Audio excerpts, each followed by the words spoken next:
All right, members, we'll resume business.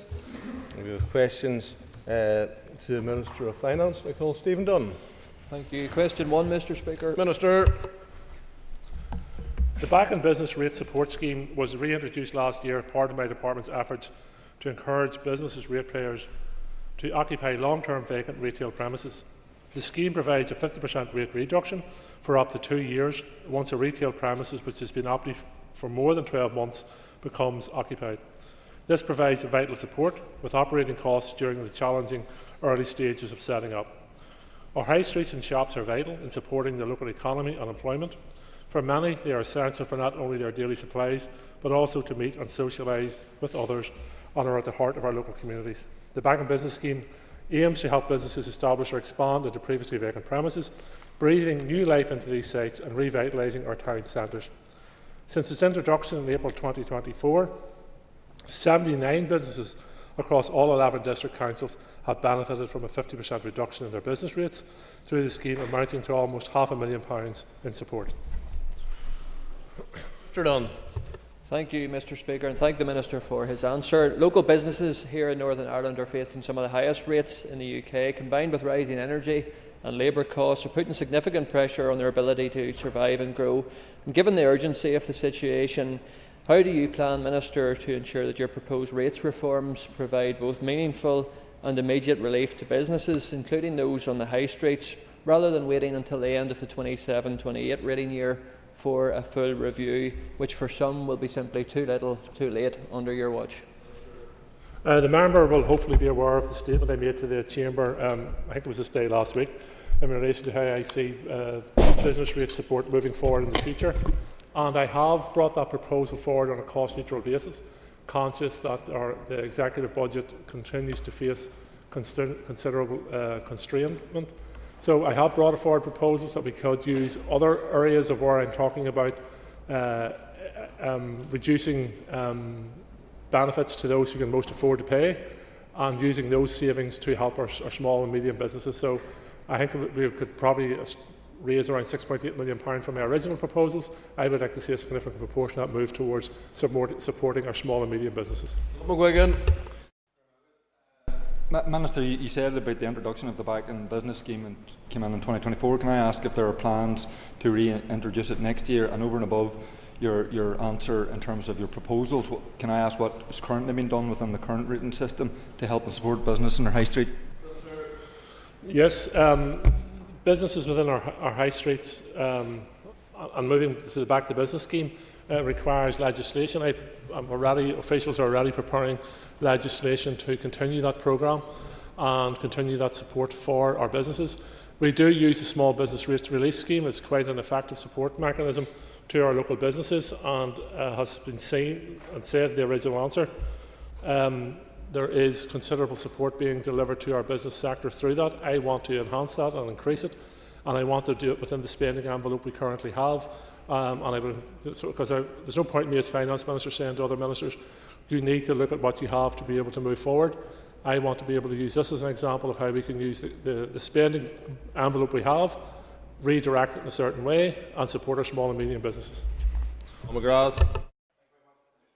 And I was wondering, some towns are impacted more than others in terms of vacant properties, and I know Downpatrick in my own constituency is particularly bad hit, and this scheme, which does provide support for 2 years, is very welcome. But I was wondering if there might be, as part of your consideration, the potential to extend that beyond 2 years for some businesses, especially in areas, if it was a criteria, where they're particularly badly hit with vacant properties on the high street.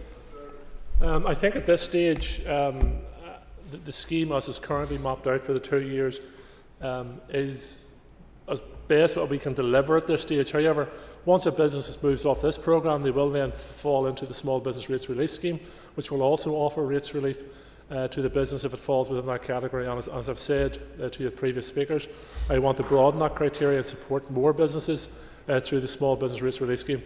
And the member mentioned vacant properties. I also have proposals in relation to removing a gradual removal of the vacant non-domestic properties rates relief, moving to a 75% tariff and then to 100% tariff to encourage property owners of vacant properties to put those properties into use. Stephen Loughlin. Question number 2. Speaker, with your permission, I will group questions 2 and 6 together.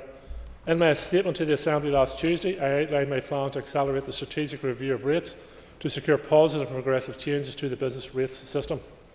Changes that see enhanced support for small businesses, which are the backbone of our local economy. Changes that tackle the high level of vacancies in our town and city centres. Change that supports businesses starting out, and change that helps accelerate business growth. The current small business rate relief provides vital support to around 30,000 small businesses. The support delivered under this scheme has, however, remained unchanged since 2012. I want to create a fair environment for all businesses and plan to consult before the new year. This will give businesses the chance to share final views before changes are put to the ministerial colleagues on the enhancement to the support. To tackle the high prevalence of vacant units, I believe work now needs to be undertaken to move to the non-domestic rate from 50% to 70%, 75% and then to 100%.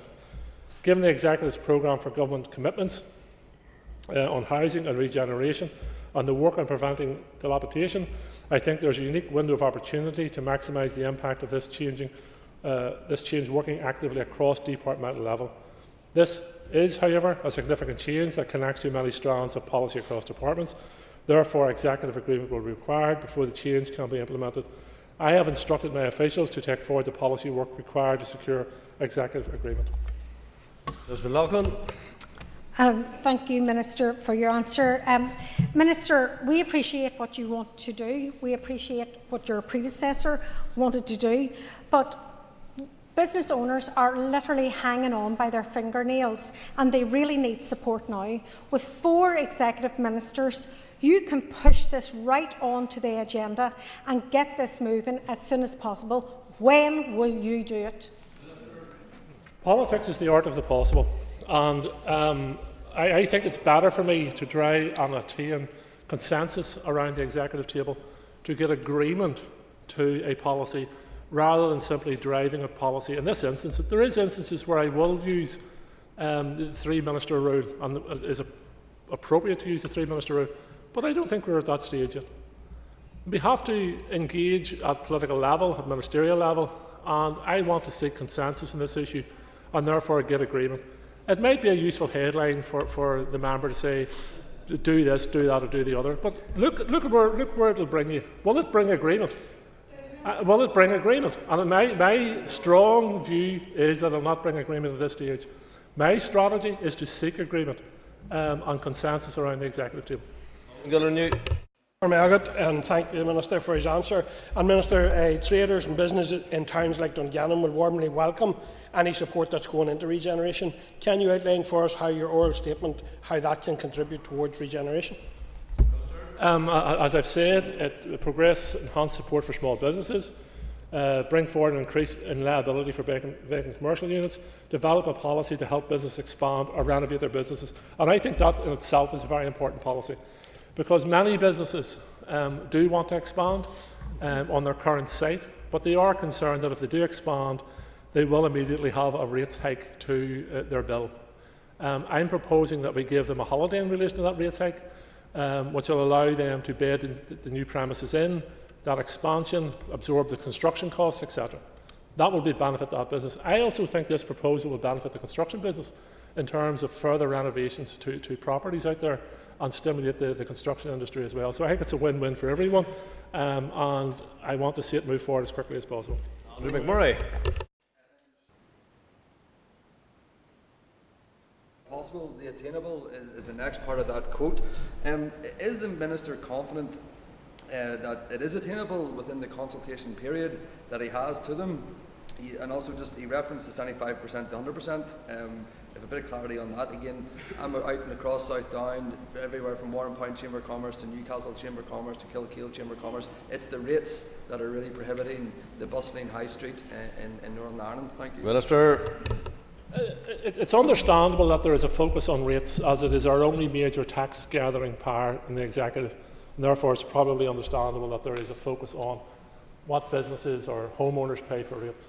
But it's also worth looking at the other side of that equation. The £1.6 billion we bring in through the rates goes directly to delivery of frontline services and the maintenance of frontline services and maintaining those services, which in turn benefits businesses both directly and indirectly through public sector workers doing business with their business. So there is a circular economy in many ways around that. But I have set out how I believe, within the funding envelope we currently have, that we can reshape our support to small businesses, small and medium businesses, without placing additional burden on those who can't afford to pay.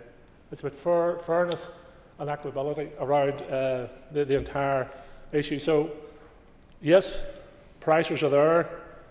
I have proposals in front of me, and I am confident. I'm confident of this.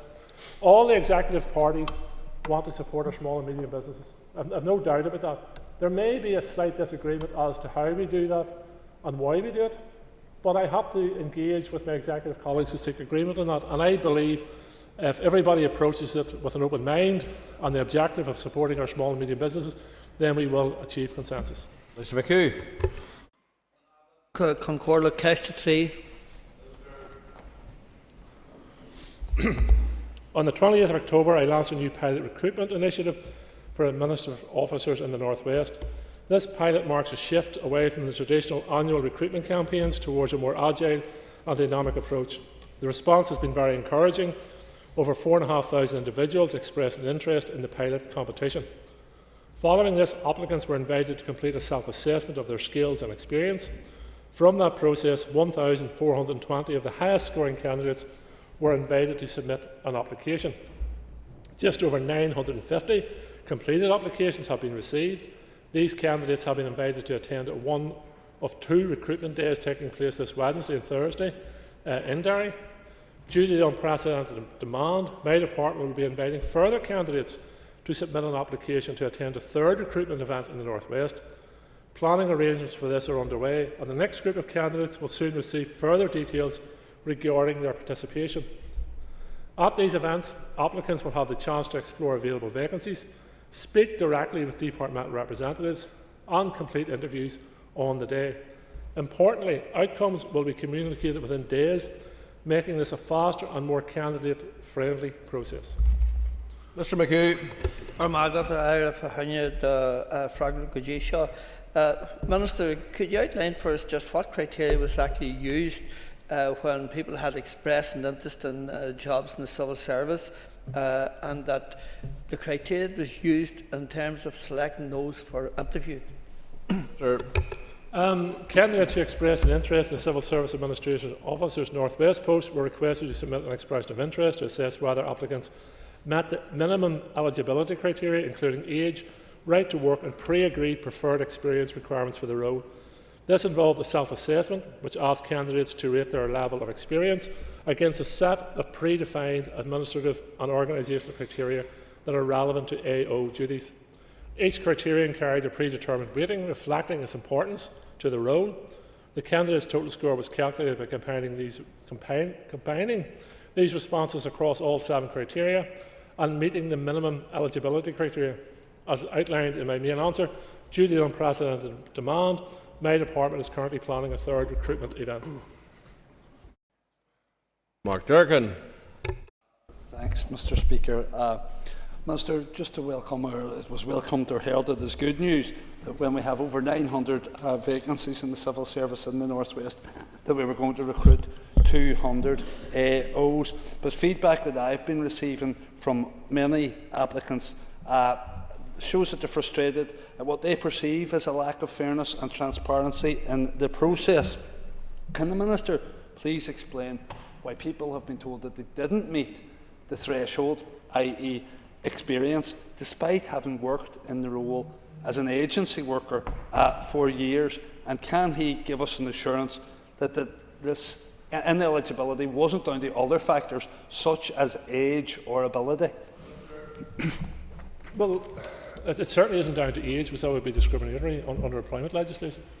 So as I set out, each candidate filled in an expression of interest, setting out in their words the criteria or how they believe they met the criteria.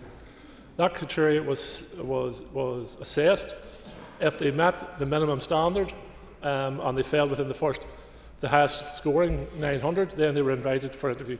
If they didn't, and they may remain on the list, they may be invited to the next application process, which will be announced in due course.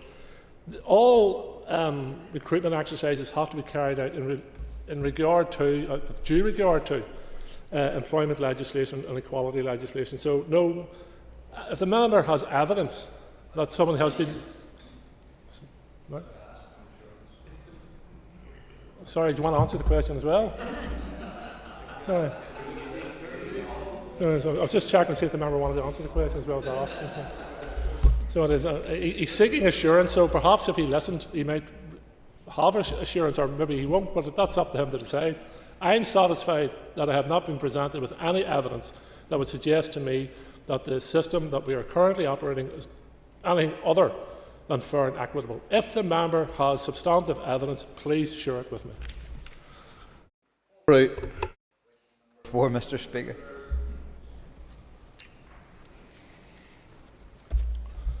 When setting the budget, the Executive collectively agrees a funding envelope for each department, typically comprising baseline funding, earmark funding and a general allocation. Earmark funding must be utilised for a specific purpose, which in some instances may include statutory functions. Baseline and general allocations may be spent at the discretion of respective ministers in line with their own departmental priorities.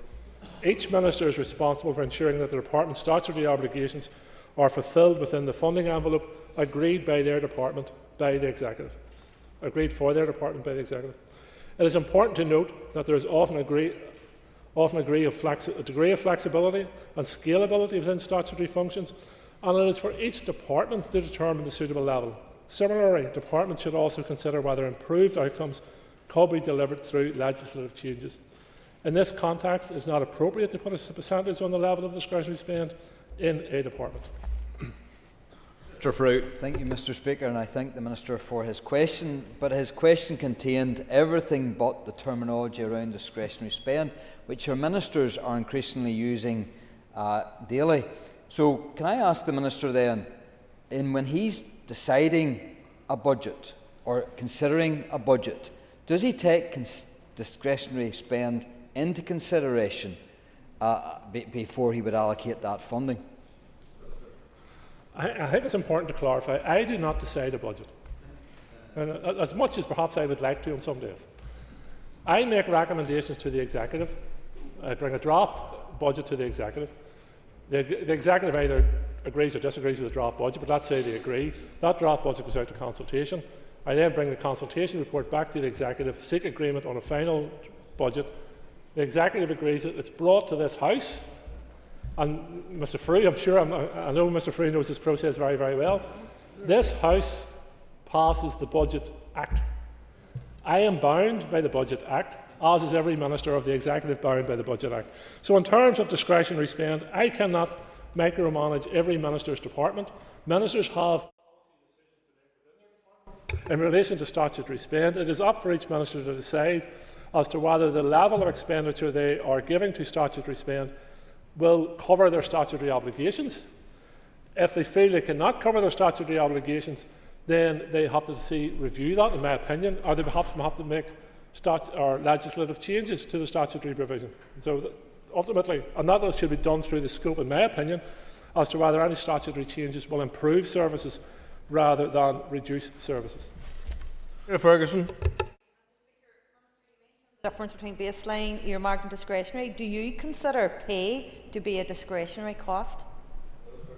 I think public sector pay, and we've done this in the civil service for the branch for which I am responsible for, should be decided at the start of the calendar year, financial calendar year, rather than midway through the calendar year. And I will be bringing recommendations to my executive colleagues as part of the budget process that public sector pay is set at the start of the year in their departments rather than awaiting mid-term or end of year, and the hope that they may receive borne consequentials or wherever it may be. We cannot deliver our public services without our public sector workers, and we shouldn't leave them in a position where they are awaiting or becoming frustrated because their pay settlement hasn't been dealt with at the start of the budgetary year. Dr. Aiken. Minister for his answer so far. Minister, one of the big issues about discretionary spending is it tends to disappear into the ALBs. And one of the biggest issues we have about is controlling, looking what's in the ALBs. Can the Minister update us on any progress there's been to have more openness and transparency in ALBs? Because I think that would be a real issue to the Minister as well as ministers. Minister. Well, all ALBs, to a greater or lesser degree, are answerable. Well, firstly, to a greater degree, they're answerable to their board, and they're answerable to their chief accounting officer. But also, I would argue that they're also answerable under the legislative basis upon which they've been established to their sponsoring minister. And I certainly, when I was in departments that had ALBs, I had no difficulty in making inquiries and making sure that they were all aware that there was a minister present and sought clarification and assurance around public spend. There's also the committees here, who I think do an excellent job in terms of scrutiny, and they also have a responsibility, in my view, in terms of questioning ALBs about their expenditure. But the member raises a broader point in terms of ALBs and the amount of public funds that actually go to them. I think that, and this has been debated and discussed many times, and ministers have the authority to do this at this stage. I think there needs to be an urgent review of the amount of ALBs we have, their functions and responsibilities, and whether they can be done in a different way and a more effective and efficient way, which delivers frontline public services for which they have been mandated to do. Andy Allen. Mr. Speaker. Minister. With the Speaker's permission, I intend to answer question 5 and 8 together. The autumn budget tomorrow must be used as an opportunity to support workers and families. I recognise the scale of financial challenge the Westminster Government is facing, but investment in public services is key to growing the economy. Economic growth and improved public services cannot be achieved without meaningful investment. The Chancellor has political choices to make. I would encourage the Chancellor to do the right thing and use the autumn budget to help hard-working families by increasing the tax-free childcare threshold, reverse the two-child cap, recognising the harmful impact it is having on families and increases the level of child poverty, back hospitality businesses by making changes to the VAT rate, and support the community and voluntary sector by changing their approach to the local growth fund. As the cost of living crisis continues, I have consistently urged the Chief Secretary of the Treasury to avoid further austerity measures that would place an unfair burden on people, businesses or public services. The Treasury has an ideal opportunity to support public services, workers, families, small and medium-sized businesses, and I hope they seize this opportunity. Mr. Allen. Thank you, Mr. Speaker, and can I take this opportunity to thank the Minister for restating his press release that I've already read. The question did ask what engagement he'd had with Treasury on the respect of the forthcoming budget, but in light of that, if there are any measures which are directly related to the cost of living, can the Minister give a guarantee that he'll work with the Communities Minister to ensure that families and households here are supported through the cost of living? Minister? Well, the member can be assured that my press release says exactly what I've done, because the press release sets out what engagement I've had with the Chief Secretary of the Treasury. So hopefully that satisfies the member in a sense that when he reads the press release he realises that the Minister is doing what he says he's doing. So in terms of working with the Communities Minister, I will work with all executive ministers in supporting them to deliver effective, efficient frontline public services.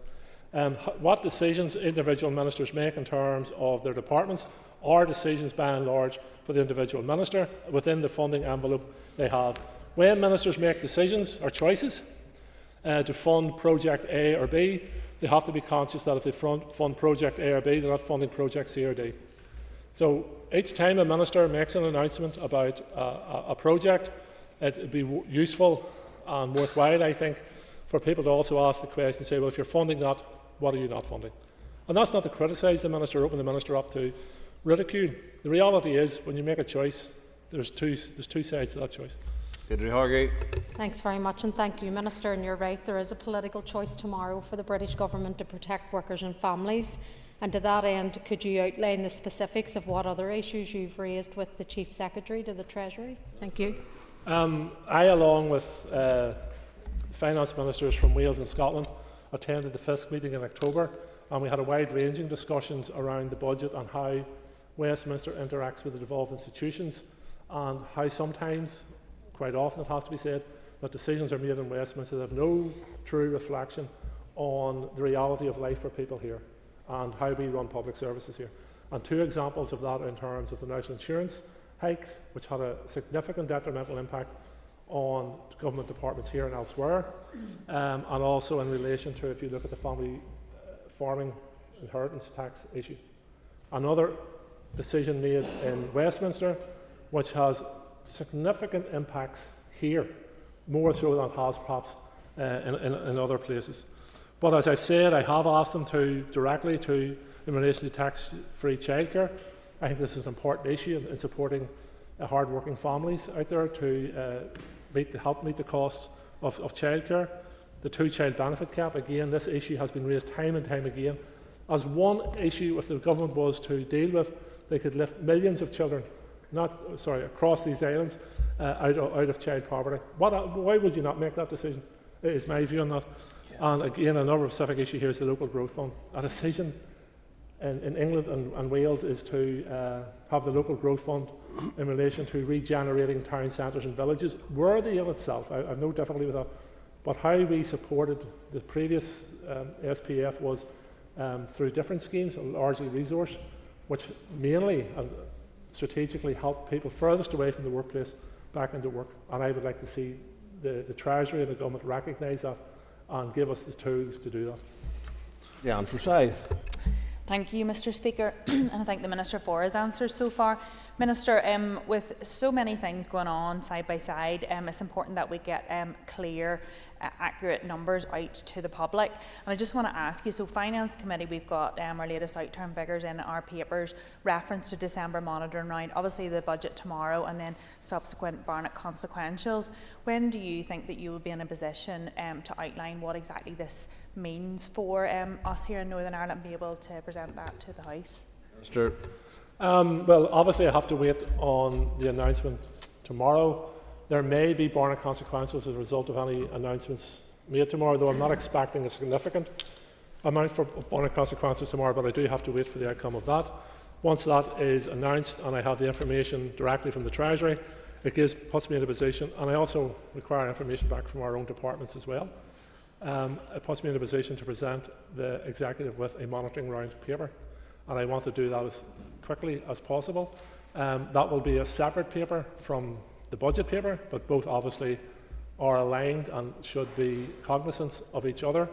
So when I have all the data in front of me I require, I will not waste any time in presenting that to the Executive for decision. Kate Nicholl. Mr. Speaker, and thank the Minister for his answers so far. The Minister mentioned that he raised the local growth fund with the UK Government. Is he able to clarify if there's been any discussion about a transitional arrangement as we move from the UK Shared Prosperity Fund to the local growth fund? Yes, there has been engagement directly about that. My officials, on behalf of other departments, in conjunction with information received from other departments, are engaging with the Ministry of Housing, Communities and Local Government, along with the NIO, about a transition moving forward. But it has to be constantly recorded. As far as Whitehall is concerned, SPF is finished. The transition was last year. They're now moving on to a different programme. So whatever happened in the past, that's in the past as far as they're concerned. Our view is that the SPF was quite successful here. It achieved many of the goals we wanted it to achieve, and there should be at least a transition from that to the new programme. And the responsibility for that transition, given the lateness of engagement by the Whitehall departments and the NIO, rests with them in terms of transition. So my officials are engaged with them. There's another meeting this Thursday. I updated the Executive this morning, and I've committed to update the Executive colleagues following Thursday's meeting. Mr. Speaker, Minister, I think lots of people will be sympathetic with the priorities you've outlined. Certainly the two-child limit is immoral and should never have existed. It needs to go. Are we to understand that if the UK Government doesn't act on any of those priorities you outlined, that you will seek either to devolve new fiscal powers or to find revenue to do those things yourself, locally, if the UK Government won't do them? Minister. Well, the members are aware of my position in relation to fiscal powers. I outlined it again this afternoon during a debate on the budget, so that's on record. In terms of the Executive's ability to continue to mitigate against British Government's decisions, that is very, very restricted. Very, very restricted. And it'll obviously be a decision for the Executive when they bring forward budget proposals to them. But every pound we spend in mitigating against British Government's decisions, detrimental decisions, is £1 we can't spend elsewhere. So we have to balance all those decisions up. But it'll inevitably or finally be a decision for the Executive on the way forward. Topicals, Matthew O'Toole. Mr. Speaker, Minister, if you look from your department window, you can see Belfast Lough, a precious body of water which the Office for Environmental Protection now says is experiencing serious degradation and are investigating the department you used to lead. You're now Finance Minister in both departments. You have refused to give a plan for funding Northern Ireland Water, but it is leading to the degradation of our watercourses. What is the plan, Minister? We accept it's not going to be domestic water charges. I don't think anybody in this chamber wants that. But what's the alternative? What is your alternative? If not that, is it a developer levy? Is it bond funding? Please tell us, because we need to know. Well, the member will be acutely aware that NI Water receives around £500 million annually in public funds. So that's stage one of the plan. Stage two of the plan is that we have seen significant investment, additional investment in NI Water as a result of strategic use of the monitoring rounds. We now have connected over 5,000 homes to wastewater infrastructure in this last 2 years, and plans which will move beyond that. So there's another part of the plan. The member will be aware that the Infrastructure Minister is bringing forward legislation in relation to developer contributions. I believe it's at second stage, or certainly maybe it's first reading, or I thought it was introduced to the House. Maybe the consultation's coming to a close. Maybe that's where it's at. But the Infrastructure Minister will be able to confirm that what progress there is in that regard. So I'm open to suggestions from the member. Eventually now he's ruled out water charges. That's good. If he has any other suggestions which do not involve water charges, then I'm happy to listen to him in terms of moving forward. But the member told me that earlier this afternoon he had produced a number of documents, and perhaps in one of those documents there's a suggestion. Minister, to be absolutely clear, I've never advocated for water charges. I'm not sure if it's of any other party. This is a weird deflection from your party because you are doing nothing. In Dáil Éireann, Mary Lou MacDonald said the Irish government was a do-nothing government. My God, it takes one to know one. Your plan is no plan at all. Social houses cannot be built, jobs cannot be created, factories cannot be built, and our natural resources, Lough Neagh, Belfast Lough, are falling into degradation because you will do nothing about NI Water to fund it. Is there any plan at all, or are you content to literally do nothing? Mr. Speaker, if £500 million is doing nothing, I don't know what world the Leader of the Opposition lives in. If connecting 5,000 properties to wastewater treatment works is doing nothing, I don't know what world the member lives in. If the DFI Minister bringing forward a legislative process in relation to developer contributions is doing nothing, I don't know what world the member lives in. So again, if in one of those quite thin documents he produced, if there's a suggestion within those documents which does not involve the introduction of domestic water charges or the privatisation of NI Water, then I'm happy to listen. Dr. Aiken. Thank you indeed for the Minister for his answers so far. Minister, you've got many broad responsibilities, including some towards civil service reform. We've had 2 full sets of COVID reports have come through very clearly recently, and it shows that indeed our civil service has not seemed to learn the lessons about openness and transparency. Could the Minister give us an update on what he expects the civil service to be doing about this?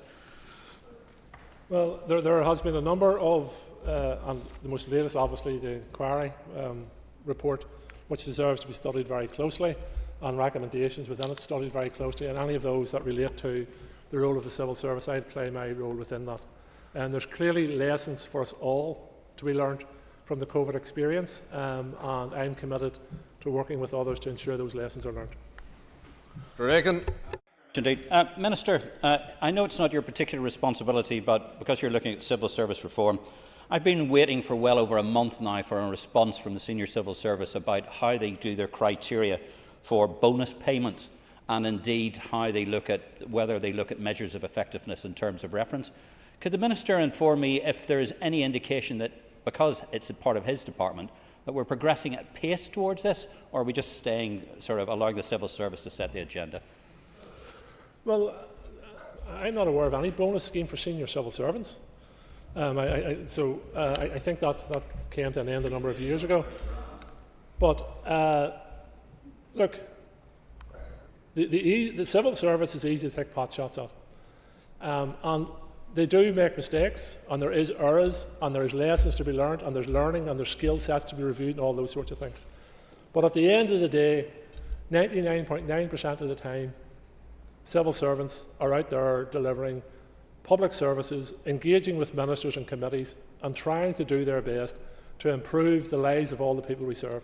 And do you know why they're doing it? Because they're stakeholders here. They live here.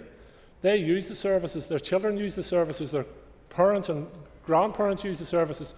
So they are stakeholders in our society. But I will play my role in terms of minister responsible for the civil service and ensuring that where lessons are needed, they will be learnt, and that where we have to make improvements will be made. I have no qualms about that. But let's not concentrate. And as I said earlier on, whether it's the COVID report or the RHI report, we all collectively have lessons to learn. Keith Buchanan. Thank you. Thank the Minister so far for his answers. Minister, my question relates to LPS more broadly and valuation of agricultural land. I'm going to use the example of the A5 or any road, and I appreciate there's a legal case going on with that, but there's a big disparity between an LPS figure per acre and what it actually takes to replace that. What can your department do to bridge that gap or look at that gap? I think it's important that LPS remains independent in this matter, and there's no ministerial interference in valuations of land, etc. That there is an independent role for LPS to carry out in that. They engage with the agents as appointed by the land owner, and there is, as understandable in these scenarios, there will be a negotiation around to reach the agreed price of land. There will be expectations on the landowner's side, and there will be expectations on the side of LPS, but I don't think the Minister should directly interfere on it. Mr Buchanan. Thanks so far for your answer, Minister. Minister, there's a big disparity, which I've touched on earlier. Some of those farmers have offered 16, 17, 18,000 an acre, but to replace that land's 30 or late 20s. What would you say to farmers in that area or landowners? Based there's over 300 of them, inheritance tax looming down on them, and the land take from the A5 or indeed other roads. There's a massive disparity of figures there, and something has to be done because it's not possible to run their business and to replace land based on the possible money that they're going to get to recover. I think in terms of, well, you know my views on the inheritance tax. I think it is an unfair taxation policy, particularly here. I think in terms of individual cases, I don't want to interfere in. I want to just to be assured that the policy and legislation is being adhered fairly. And as I say, I do deal with a number of correspondence cases from members, some historical lands cases, and my response to my officials is you need to reassure me that everyone has been treated fairly. In terms of ongoing engagement and negotiations, they should continue, and the land agent, as appointed by the owner, should fully engage with LPS and try and reach a settlement which is agreeable to all sides. Shane. And given the ongoing budgetary constraints, could the Minister tell us how important is it for each department to have an estate strategy? Minister. I think it's vitally important. I think somewhere it's estimated that the executive and its agencies own land comparable to the size of County Armagh. Now, a lot of that land and property we have to use and is used on a regular basis for the delivery of the services that are required. But also within that portfolio is land and property that, in my opinion, we should be disposing of in a managed way. And when those capital receipts come back into the executive, we can use those capital receipts to again reinvest in modern infrastructure for the delivery of public services. So it's vitally important that each department has a strategic management plan. Mr. Sheehan.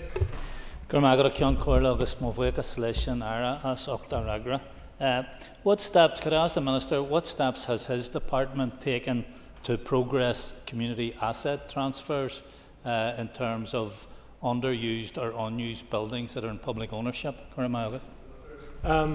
We have progressed changes to the policy to try and make it simpler and easier for the community sector to access unused property, which they believe can be brought back into community use and for the benefit of the community. I continue to engage with elements of the community who raise questions with me about this, who inquire about this, and we continually seek how we can improve this. There's a piece of quite outdated legislation, I think it dates back to 1931 or 1933, which somewhat ties the hands of the executive in terms that it has to be disposed of with without any loss of benefit to the public finances, which the face of it is sound, but it's how you measure loss to public finances, and I think that legislation needs updated, and I've asked officials to look at that legislation to see if we can make meaningful progress in updating that legislation, whether in this mandate or at the start of the next mandate. Mr. Speaker, on foot of his recent announcement around shared property management, can I ask the Minister when he anticipates the department being in a position to take forward any legislative reform required? Given that we're at the start of this process, I don't think we'll be able to change legislation in this mandate, but I would hope that we will leave the groundwork and a lot of preparatory work available for the next mandate so that legislation can move quite quickly. Mr. Allen. Can I thank the Minister for that answer? And does he anticipate that reform will include strengthened protections for homeowners facing unclear service charges, disputes, or indeed poor management? Yeah, I think the requirement for change in legislation, or indeed the introduction of legislation in this area, is driven by the need that there is a feeling, and this is coming through in some of the initial evidence reports that were done on this matter, is that property owners in shared accommodation are at a disadvantage, or certainly feel they're at a disadvantage, and there's evidence in some cases where I think backs that up. So we're going to bring forward legislation which is aimed at protecting the rights of the property owner, or insured property facilities, or renting insured property facilities. As in all these things, in terms of changes to legislation, you also have to balance the rights of the other side of the equation.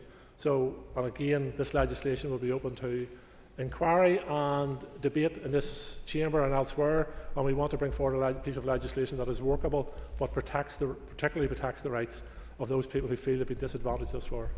Thank you, Mr. Speaker.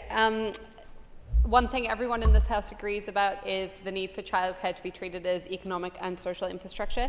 Is the Minister able to detail what engagement he has made to the UK, to the Treasury, surrounding an increase to the tax-free childcare from 20% to 30% ahead of the budget tomorrow? I've made representations both in writing and verbally to the Chief Secretary of the Treasury in relation to this matter for the very reasons the member outlines. I think it is important that we support hard-working families with the cost of childcare. This is a way that the Treasury can help and assist, and the Executive, as the member will know, has invested quite significantly in this field, and that investment will continue, I would hope, through the multi-year budget. Thank you, and I thank the Minister for that answer. What more can the Executive do through the education? What more can, what further support can you give through the Education Department in relation to childcare and supporting people with these astronomical costs? Well, the Education Minister delivers the childcare policy on behalf of the Executive. The Executive has from almost a standstill start on this and on other areas of child support invested £55 million in this last financial year. I'll be making proposals to the Executive about hopefully increasing that over the next 3-year budgetary period to assist in the further support being delivered out there to hard-working families. Thank you, Minister. And that concludes topical questions to the Minister of Finance. We move back now to the debate.